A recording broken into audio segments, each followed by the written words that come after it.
Yo, what's up, everybody? It is Monday, December 16th, 15th. Holy cow. It's 15th already. What do we got? We got Corey, the caveman Connors with us coming out live from Seattle, Washington. The great Northwest. How's it going? Halfway through December. I can't believe it. Almost to 2026. It's right around the corner. It's like you're going to your first communion or something. Yeah. Yeah, nice. Then we got Adam, the Pale Man Peak, looking like Eminem today. What's up, buddy? Yeah. I was just cleaning out my closet, so I was apologizing to my mom. But I feel like we only get one shot at this whole thing. Right. And people were saying that I was a rap god, but WRAP. Right. So, because we do a lot of rap labels here at thelabelking.com. And you like spaghetti. Labels. Yeah, I had vomit on my sweater. It was all right. All right, man. So today I'm super stoked today. We got Justin Garrity coming on from what is the company called? Veteran Compost. That's right. So we're gonna kind of get into compost. What is it? What's new? What's happening? Answer any of your questions that you got on compost, compostable packaging. Should you do it? Should you not do it? What's hot? What's not? And some pretty cool stuff, man. But what did you do this weekend, Adam? Yeah, it was a battle rap contest, and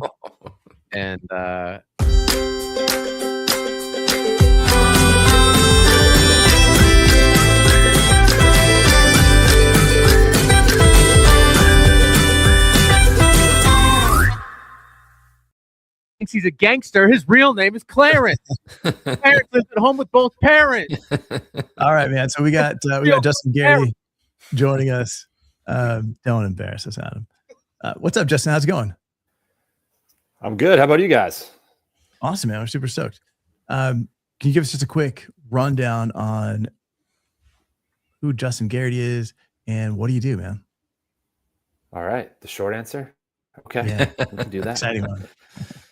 Yeah. So the work side of things, to keep it short, is I own and operate Veteran Compost. So we're over in kind of the Maryland, DC, Northern Virginia area, and we collect and compost primarily food scraps from residential, commercial, industrial customers, and then compost that material at our facilities and turn it back into soil products. And I guess the way that I intersect with packaging is that we see a lot of it, whether it's intended to come to us, being a compostable item, or unintended is probably the things I vent more about on LinkedIn, right? Is the things that I don't want to see.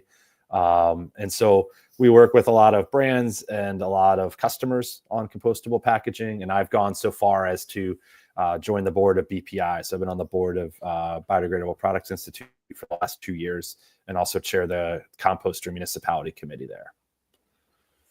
Wow. That's awesome. And then you mentioned before the show that there's a new BPI home compostable certification that's coming out. Did I get that right? That's correct. So December this month, BPI now has a home compostable certification that folks can, try to certify their products to. And I think that that's something that consumers have been looking for, right? In the space, that they want to be able to do things on their own, maybe if there isn't a compost facility in their area.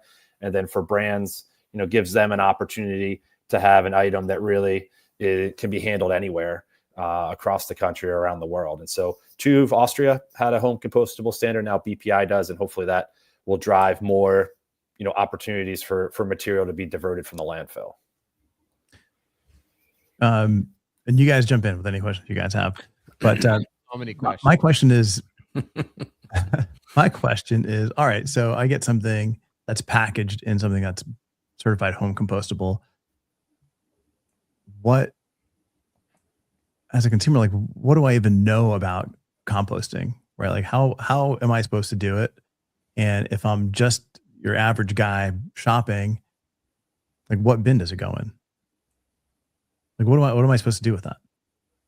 Right. So yeah, I guess there is some ability or interest in handling it, right? So, if you have the backyard bin, the idea is that the standard is that these materials will break down in someone's backyard tumbler, compost pile, leaf pile, things like that. So it kind of, try to look at the conditions of what goes on in a backyard pile where hey, we're all busy. Maybe we have that pile in the backyard. We're not tending it every day like a commercial facility.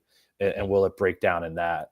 I think too, like, we'll continue to see the growth when you look at like curbside composting around the country. We see more and more, opportunities, whether it's municipal or people signing up for a service like ours, where you could put it in a bin, set it out at the street, and off it goes. So I think it depends on the interest of the consumer. It's not going to be for everybody. I guess that's the challenge with all diversion, right? Is how do we reach the people that maybe aren't going to take the next step? But at least for those that are interested, the third or so of homeowners that would backyard compost, this will give them something they could add to their pile. Real quickly to Kirk Visola's comment here. I was today's day old when I realized that Papa Doc and Falcon are the same actor. Right. What an amazing career. Crazy. That's pretty wild. Justin, I have a question for you, sir. So I have this lid here that I got, and it's a PLA lid. It just says compostable lid. I brought this up on the show last week. It just says compostable lid on it. And I think the question that a lot of people have is, number one, if this goes to recycler, it's not going to get recycled. That's the first thing, right? So don't put PLA into the recycle bin, because it's just going to end up landfilled. But let's say they do the right thing, or they have a way to collect it and it ends up at Veteran Compost. What actually happens to compostable packaging shows up? Let's play the Miss Frizzle recycling thing, but Mr. Garrity composting. What happens to this thing when it shows up at your facility? Yeah, I think, for me, my platform related to compostable products is kind of two parts, right? One part is I really advocate for good labeling, because I think that's good for consumers to know what they have and what to do with it and what they're buying. And then number two is it's good for composters.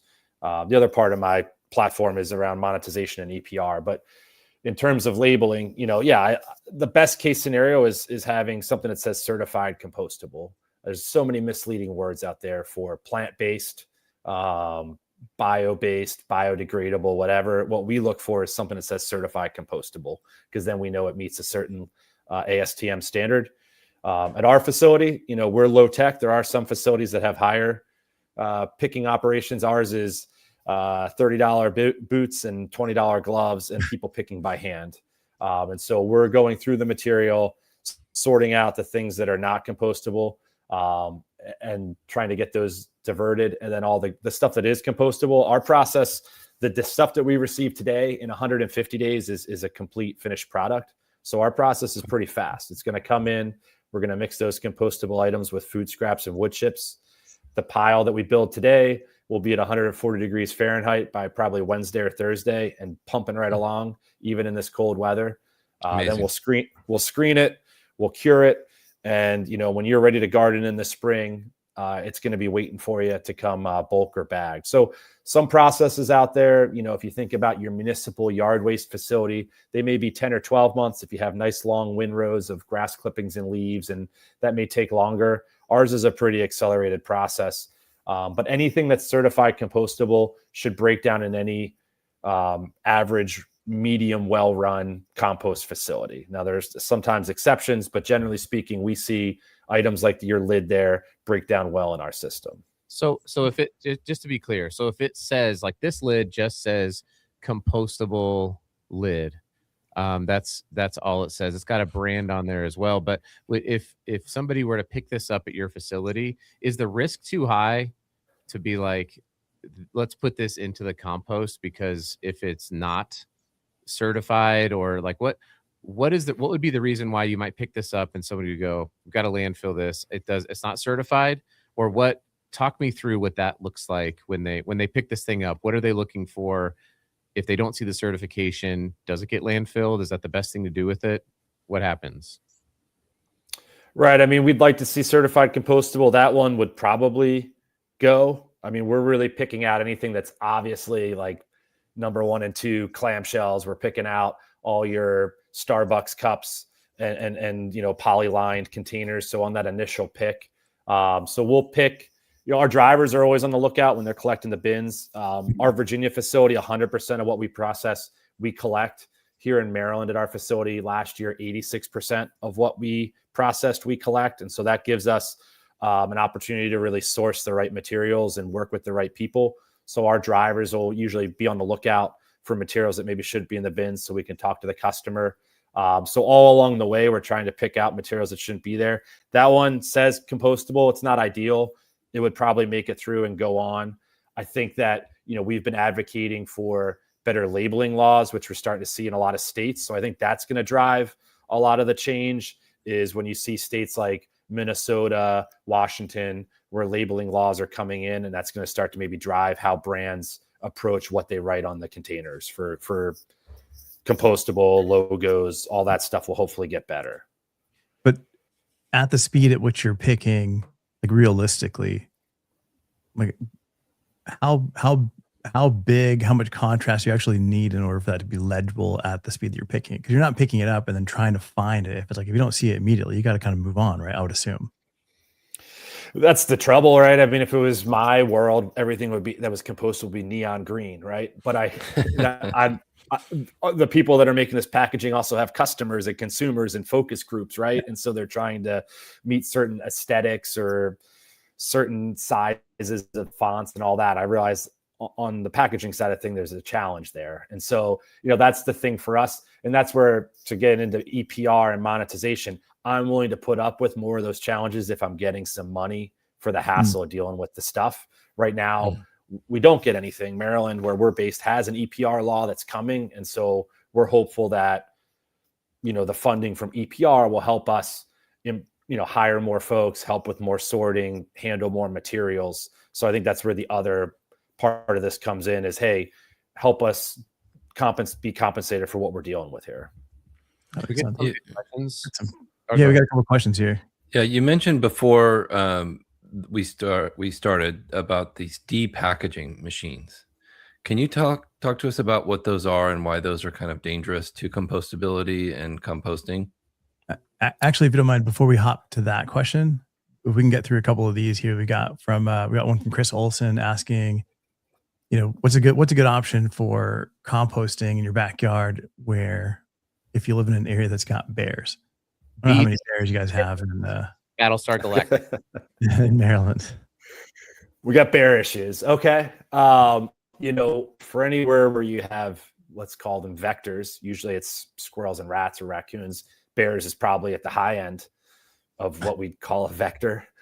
I think that's where a tumbler is helpful. So that's what we usually tell people, is you think about those spinning compost tumblers, they're up off the ground, they can be secured. They can be expensive. And what I always tell people is, if you want a good deal, when people move, they often do not move with their compost bin. And so we get a lot of SOS 911. Hey, I'm closing on my house today and this thing don't convey. Can you come? Can I bring this to you, or can you take it? So if you're on Facebook Marketplace, there may be today someone who's really hot to lose a tumbler for little or no price. So that's what I would always advocate for, getting a good deal on a tumbler. But that's what I would say. It's something that can be secured. Otherwise, if where you live, you may want to look at your county or municipality to see if they give free compost bins. Here in Maryland, about half the counties, their recycling offices provide kind of these mesh plastic bins, which are awesome for leaves and yard waste and some food scraps. So, certainly poke around and see what's out there, but the tumblers are the best for securing and keeping pests out. Bears, I can't guarantee it's bear proof. That sounds like a hell of a challenge. Cool. We got a couple other questions. We got Kirk Visola asking if there's a way to test or verify that the product being recycled is what it says that it is. If it says compostable, then how do you test that? Yeah, I mean, compostability, there are like ASTM standards, right? And then obviously probably the two biggest certification stamps or organizations you'll see are BPI and TÜV. And so that's what we often look for, because they're reviewing everything. And for BPI, they've taken the extra step of really having, driving down and eliminating PFAS from the packaging and making sure there's certain labeling requirements for folks who use their stamp. So, I am a little, that push for that extra level is what drove me to join BPI's board, because I think that they're trying to push the limit, always try to make things better, and thinking about composters as they make those challenges. So we're looking for someone that's met the ASTM standards and ideally has that TÜV or BPI stamp, because we know that those certifying organizations are really checking everything out. Okay, cool. And then we got Matt Burns. Just what's something you've found that's been labeled compostable, and you, at the end of the breakdown period, it hasn't done what it says it's supposed to do? Yeah, I think 10 or 15 years ago. So I've been in the business for 15 years. And so years ago, cutlery used to be really chunky, I think, to get things to work as a fork or something like that. And I think that stuff has all gotten a lot better, probably like a lot of materials, right? And so we don't have any challenges with compostable plastics in our system. It's interesting. If you talk to different composters, they may like or dislike certain items. Compostable plastics, straws, cups, all that stuff does really, really well. Compostable bags for everyone, I think, do really well. The films.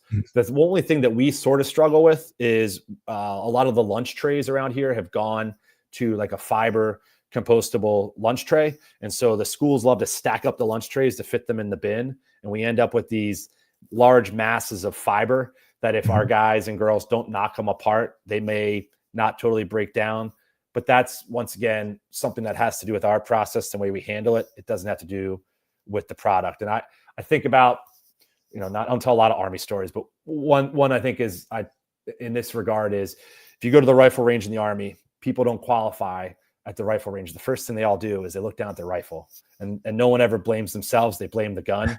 And 99% of the time, it's your sight picture, your breathing, or your trigger squeeze. And so I think the same thing here. I think it's really easy as a composter to say, this thing doesn't break down, and we need to maybe look inside and make sure, is there anything in our process or the way we're acting that it might be the reason.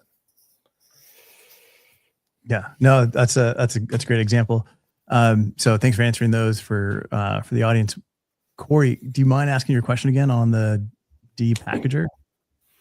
Yeah. So Justin, before we started, you mentioned a depackaging machine that's becoming popular in your industry, and you think it might cause some challenges and maybe make some microplastics in the compost. Can you walk us through what that is first and how it works? Yeah, I bought my "I told you so" t-shirt and kind of put it on the shelf for this issue. So we'll see how things pan out. But these machines in the last couple of years have really come on strong, these depackaging machines. And I think that in certain applications, I totally get it. I think for like beverage destruction, where we have soda cans, or if we have tin cans full of pineapples and we want to get it out, I think if we have certain items that we're trying to get out of the package, I get it. And if you think about, we're running our grocery store, a bunch of yogurts go bad. Well, who's going to sit there and dump out each yogurt container? Is that the grocery store? Is that the composter? Right. I get it. That's a challenge. But I think these machines are being sold as kind of a silver bullet solution. And anything in sustainability that's a silver bullet, I'm a little skeptical, because it ain't that easy. And so you dump everything into this machine, it chops it up, squeezes it through a press, and what comes out is this slurry. And my concern is, well, what's in the slurry besides the food waste? What other plastic and microplastics is along for the ride? And to my knowledge right now, there aren't a lot of standards and testings with that. And so if you watch the press releases for people like Walmart and some of these other grocery stores that are now really proud that, hey, we're putting everything in this bin, we're saving the planet, let's pump the brakes and let's take a look at these machines, because the machines are indifferent. They're screening everything out. And so if it's a compostable package, if it's recyclable, mixed in with non-recyclable, now all that PET that we thought was going somewhere is going right in the dumpster, and along with all these compostable things. So I think, I get where the application could fit. I think if we continue to improve them, it could work. But I have some concerns about, we're doing all this work in packaging to make things better, and then now everyone's just going to cram everything through a machine and throw out the other stuff, and also what's in this slurry. So I'm the guy waving the flag, and It's a little unpopular because a lot of the large brands, that handle material, the nationally traded waste companies, the private equity backed guys are all doing this. And they hold a lot of the board seats in places like the U.S. Compost Council.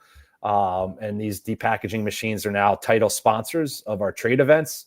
So it just all seems to have happened really fast, and maybe not a lot of people asking a lot of questions. And I think as it relates to packaging, it's kind of a problem.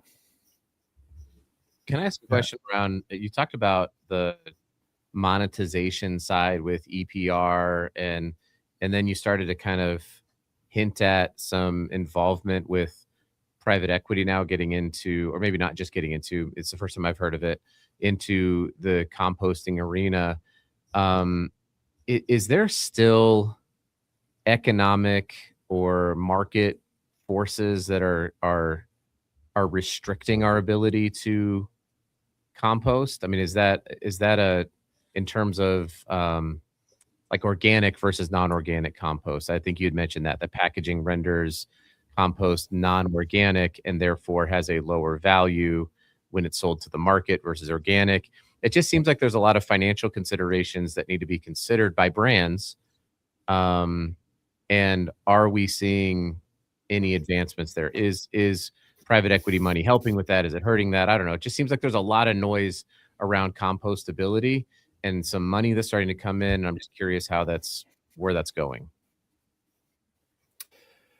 Yeah, it seems like a lot of the money's going into kind of consolidation. So you're seeing people kind of roll up stuff. Our industry is, it's very regional or very localized, right? So like whatever town you live in, there may be an operation that works in that area. There may be a company that has a couple facilities in a state, but there aren't a lot of national operations in what we do. So I think there's like a number of challenges there. Obviously, we struggle with NIMBY. Like any waste facility, everybody loves composting, but nobody wants it in their neighborhood. And I think that, we need to try to figure out how to build more facilities, get more folks interested in being in our industry. To your question about the organic, that is a challenge, like where anything that has compostable items in it, that compost can't be certified organic. So here at our facility in Maryland, we run two separate areas, one for certified organic and one for non-certified organic. Still a great product. We just call it all natural.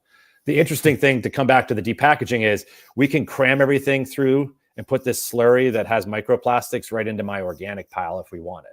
So it's kind of an interesting way to circumvent that doesn't seem very organic, but currently fits the rules.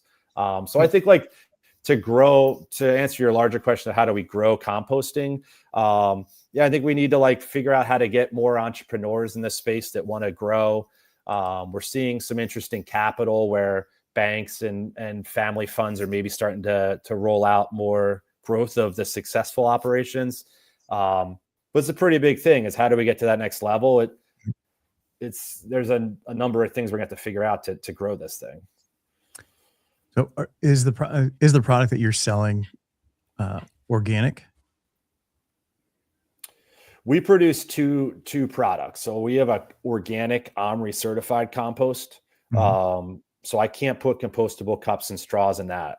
So that has food scraps, Maryland blue crabs, coffee grounds, wood chips in that product. And then our all natural is all those same items plus zero packaging. So zero packaging.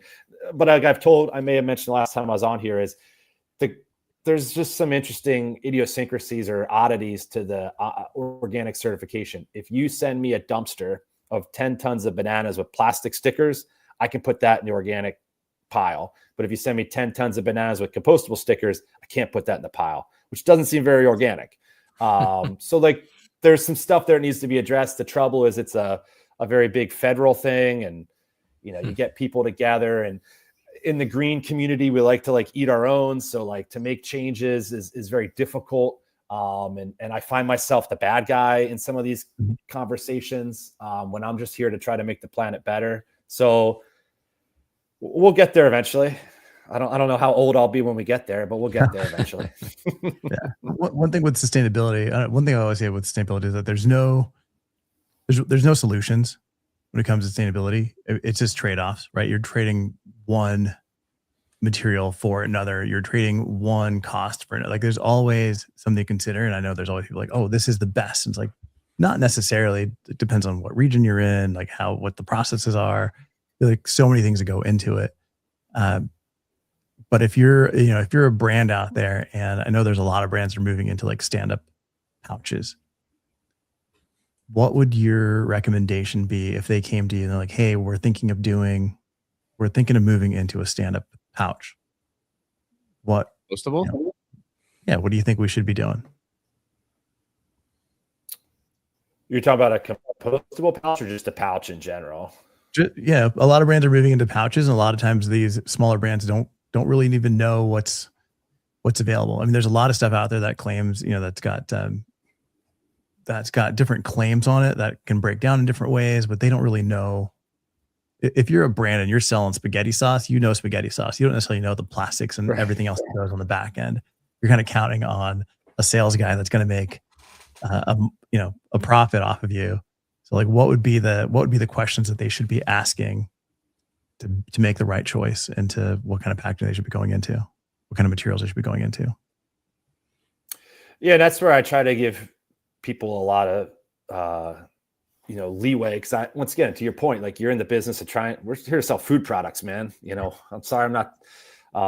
So I get it. It's a lot of challenges and trade-offs, and flexibles. I guess you guys would know more than me about what's out there and what truly is out there for recycling and processing and things like that. I mean, we're looking for things that are certified compostable. So if people have an item that is wholly certified compostable, awesome, bring it on. I think the challenge for us is in some of these food items is you get into the Frankenstein item where maybe the cap is plastic and it's trash or recycling, and then the pouch itself maybe is compostable. I don't know. I mean, that's the thing that we're the biggest challenge, or one of the biggest challenges for us. Like I went to Cava on Friday and my bowl was compostable. My fork was not. The lid was number one plastic, and it had a sticker on it that I'm wondering if that made it really hard to recycle at the end of the day. So I think that's the biggest challenge. Label. It's not a stick. It's a label. That's a sticker. Stickers are not packaging.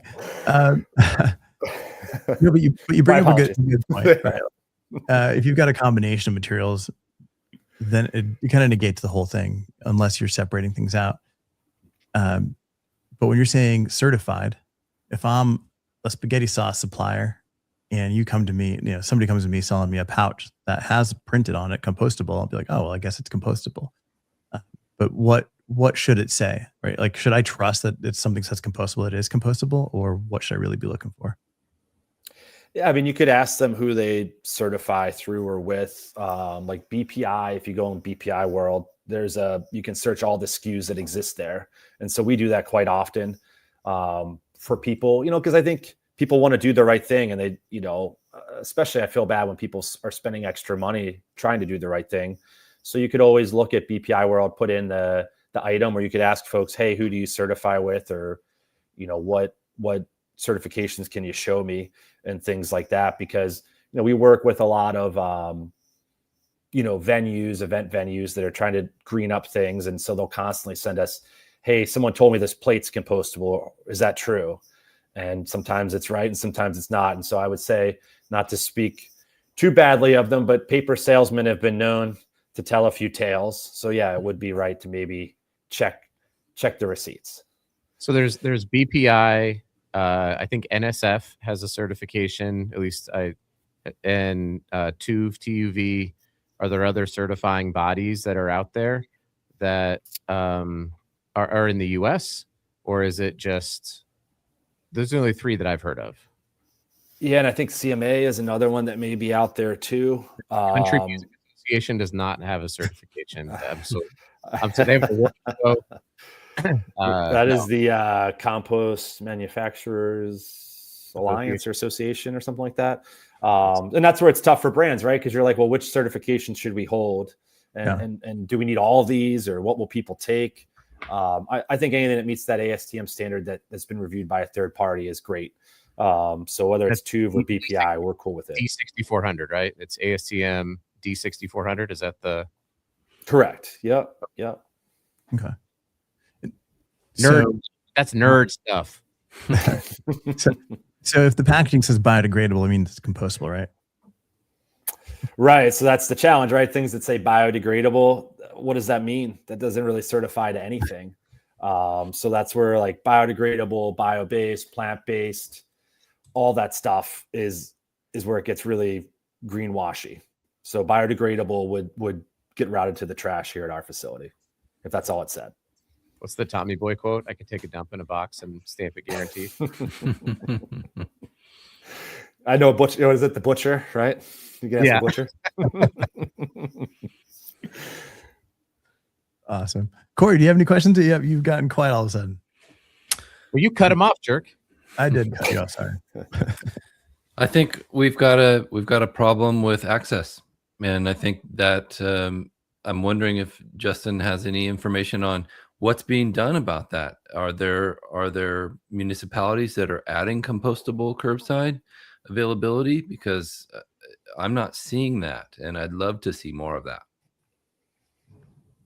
Yeah, I think that, I think a great opportunity would be there's so many facilities that process yard debris to get them to start to add food scraps to the mix. I think that would be a great effort if we could ever get that to happen. There's so many municipalities that take grass clippings and leaves. Yep. And if we could just get them to try adding some food waste to the mix would be awesome. But there's some good stuff underway. We are seeing more EPR studies, more EPR laws coming into effect and they're including compostables in that language now. And we're also seeing organizations like Closed Loop Partners that continue to put out, more white papers and studies to really continue to show the economics and the logistics of how all this stuff could work and, try to get more people's attention. Lots of work to be done for sure. 100%. Awesome. Let's go ahead and wrap this thing up, man. Justin, thank you so much for being on here with us. Tons of information. If anybody wants to learn more, what's the best place they can find out more about you? You can always track me down on LinkedIn, and I'll accept just about any request if you write a nice note. Or no note. Yeah. No note, 50-50. We'll say. Cool, man. I think definitely look into compostable, moving your packaging into compostables where it makes sense. It doesn't always make sense in every instance, right? If there's stuff that's going to, if you've got liners, like you said, Starbucks cups, those types of things, even though they may say compostable, biodegradable, there's a lot of different plastic alternatives. But if it's not going to break down in the time that you're committing to, then it doesn't necessarily make sense, right? If you're having to screen things out, it's just more cost to you. So let's make things a little bit easier on the composting side. Make it easier for consumers to make that decision, and then easier for your pickers to actually see it. So definitely follow Justin. Keep commenting here. We'll keep checking this out over the next week or so. Thanks again, man, for being on. Corey, any last words? No, really appreciate you being on, Justin. I enjoyed our conversation on my podcast, and I'm excited to see the future of compostable materials in general, but mostly packaging for my focus. So thank you for the work that you do. No, thanks for having me, guys. Love hanging out with you. And if anyone has packaging or composting stuff, let me know. I'm just happy to see it all hopefully move forward and get better. Thank you. Awesome. Love it. Thanks, Justin.